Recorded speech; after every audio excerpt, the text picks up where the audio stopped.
আসসালামু আলাইকুম। আজকে কথা বলবো এই বাইকের শুধুমাত্র খারাপ দিকগুলো নিয়ে। তো চলেন রাইড করতে করতে বলি। আসলে গ্রাম মানে হচ্ছে প্রশান্তির জায়গা, যেখানে গেলে বুক ভরে নিঃশ্বাস নেওয়া যায়, মানে বিশুদ্ধ বাতাস, সবুজ। দেখেন আমাদের বাড়ি থেকে, বাজার থেকে বাড়ি যাওয়ার এই রাস্তাটা। যাই হোক, বাইক নিয়েই কথা বলি, যেহেতু বাইক নিয়ে কথা বলবো। তো প্রত্যেকটা বাইকেরই হচ্ছে ভালো দিক আছে, মন্দ দিক আছে। তো আজকে আমি ইয়ামাহা এফজেডএস ভার্সন 4 বাইকের, যদিও অনেক ভালো দিক আছে এটার, শুধুমাত্র কিছু মন্দ দিক নিয়ে কথা বলবো, আসলে যেগুলো আসলে না বললেই না, যেগুলো ফেলে দেওয়ার মতো না। তো প্রথমত আমি কথা বলবো হচ্ছে মিটার কনসোল নিয়ে। ফার্স্ট খারাপ দিক বলবো হচ্ছে মিটার কনসোল নিয়ে। সরাসরি আমি মিটারটা দেখাচ্ছি। এটি হচ্ছে সম্পূর্ণ মিটার। দেখেন, সুন্দর লার্জ একটা মিটার এবং ডিটেলস সবগুলো ইনফরমেশন এখানে আছে। দেখেন, এখানে হচ্ছে টাইম, তারপরে হচ্ছে এখানে হচ্ছে টোটাল অটো, তারপরে ট্রিপ 1, ট্রিপ 2, মানে এখানে যাবতীয় প্রয়োজনীয় সবগুলো ইনফরমেশন আছে। মানে ভার্সন 3তে আমরা যেমন দেখছিলাম একটু ছোটো মিটারটা দেখতে অতটা ভালো লাগে না, ইভেন সময়ও দেখা যায় না, কিন্তু এখানে সব কিছুই আমরা পাচ্ছি, সব কিছুই পাচ্ছি সুন্দর করে, সব ইন্ডিকেটরগুলো আমরা এখানে পাচ্ছি। কিন্তু এখানে কি মিসিং আপনারা তো অলরেডি গেস করে ফেলছেন আমি কী নিয়ে কথা বলবো। এখানে একটা গিয়ার ইন্ডিকেটর দিলে কি ক্ষতি হইতো, কোম্পানির কত টাকা বেশি ব্যয় হইতো এখানে একটা গিয়ার ইন্ডিকেটর দিলে। কারণ একজন নতুন বাইকারের জন্য এটা কতটা ইম্পর্ট্যান্ট শুধুমাত্র সে জানে। কারণ আমিও নতুন বাইকার, আমার প্রথম দিকে সমস্যা হয়েছে, যদিও এখন আর সমস্যা হয় না, কিন্তু একটা গিয়ার ইন্ডিকেটর দেওয়া থাকলে মানে কতটা যে উপকার হয় সেটা আমি মাঝে মাঝে ফিল করি। ইনস্ট্যান্ট মাঝে মাঝে গেস করা করা মানে করতে কষ্ট হয় আর কি, কত গিয়ারে আছে বা একটু সমস্যা হয়। তো কোম্পানির এর দিকে খেয়াল করা উচিত ছিল। তো এটা হচ্ছে প্রথম ডিসঅ্যাডভান্টেজ বা প্রথম খারাপ দিক আমার মতে। তাহলে এখন আসি দ্বিতীয় খারাপ দিক নিয়ে। প্রথম খারাপ দিক আসলে মিটারের গিয়ার ইন্ডিকেটর, যদি এক কথায় বলি জাস্ট গিয়ার ইন্ডিকেটর। আর আর সব ঠিকঠাক আছে, শুধু গিয়ার ইন্ডিকেটর। যাই হোক, এখন আসি হচ্ছে দ্বিতীয় খারাপ দিক নিয়ে। দ্বিতীয় হচ্ছে, এটি হচ্ছে 150 সিসির একটা ইঞ্জিন, মূলত হচ্ছে 149 সিসির, যেটা থেকে আমরা ম্যাক্সিমাম টর্ক পাবো হচ্ছে 13.3 newton metre, and maximum power পাবো হচ্ছে 12.23 বিএইচপি।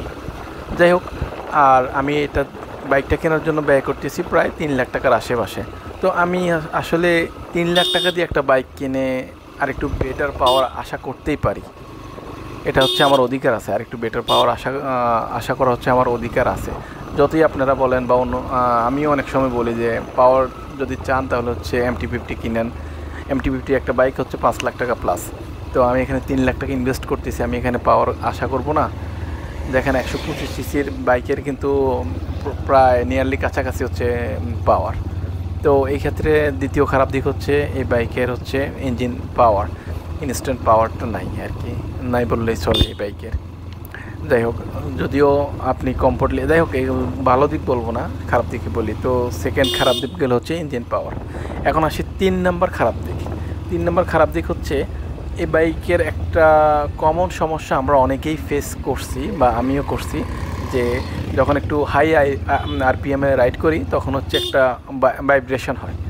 এটা হচ্ছে ক্লাস প্লেটের কারণে হয়, যদিও এটা শোরুম থেকে পরে ঠিক করে দেয়। তো আমি নতুন একটা বাইক কিনে আবার শোরুম থেকে ক্লাস প্লেট ওরা চেঞ্জ করে দেবে এই আশায়, মানে আমার ইয়েটা আবার ক্লাস প্লেটটা আবার খুলবে অরিজিনাল ইয়ে থেকে এত তাড়াতাড়ি, এই জিনিসটা আসলে অ্যাকসেপ্টেবল না আমার কাছে। তো আমি তাই এটাকে খারাপ দিকে নিয়ে আসছি, যেহেতু এটা মোটামুটি কমন সমস্যা, আমিও ফেস করছি।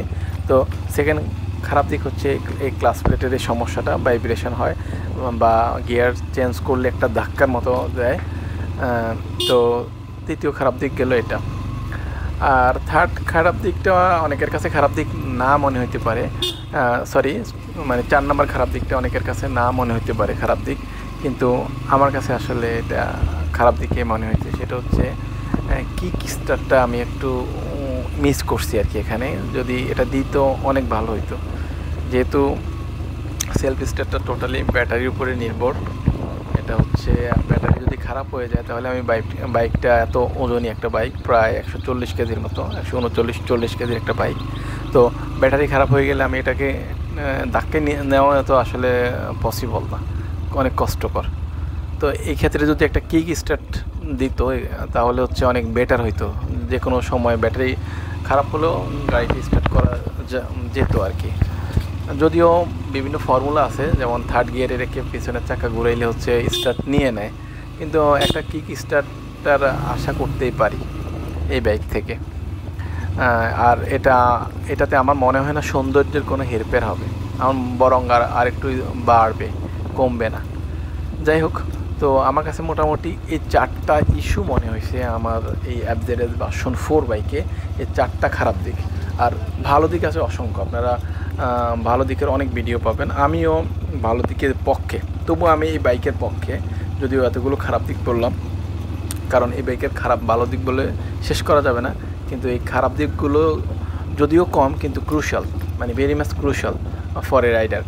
কজ এই জিনিসগুলো আসলে আমরা আমাদের চাহিদার মধ্যেই থাকে। যেমন আমি প্রথম বললাম হচ্ছে মিটার কনসোলের নিয়ে গিয়ার ইন্ডিকেটর, সেকেন্ড বললাম হচ্ছে ইঞ্জিন পারফরমেন্স, মানে ইঞ্জিনের পাওয়ারটা ইনস্ট্যান্ট পাওয়ারটা একদম নাই বললে চলে। থার্ড বললাম হচ্ছে ক্লাস প্লেটে একটা সমস্যা দেখা দেয়, ভাইব্রেশন হয় বা গিয়ার চেঞ্জ করলে অনেক ক্ষেত্রে ধাক্কা মারে, এটা হচ্ছে ম্যাক্সিমাম এই ভার্সন 4-এই হচ্ছে।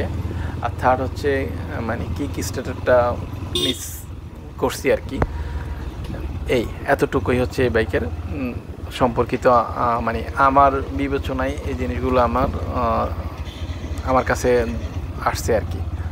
তো এটি দেখেন একটু অফ রোডিং হয়ে গেল আমার গ্রামের রাস্তা, একটু আর কি ভাঙাচুরা, তবুও আমার কাছে এই বাইকটি যাচ্ছে যে আমার কাছে তেমন ফিল হচ্ছে না, মানে এই কারণে হয়তো বা কমফোর্ট কিং বলা হয় এই বাইককে। যাই হোক, তো আজকের ভিডিও এখানে শেষ করব, ইনশাল্লাহ হয়তো বা অন্য একটা ভিডিওতে কথা হবে। সে পর্যন্ত ভালো থাকবেন, আল্লাহ হাফেজ।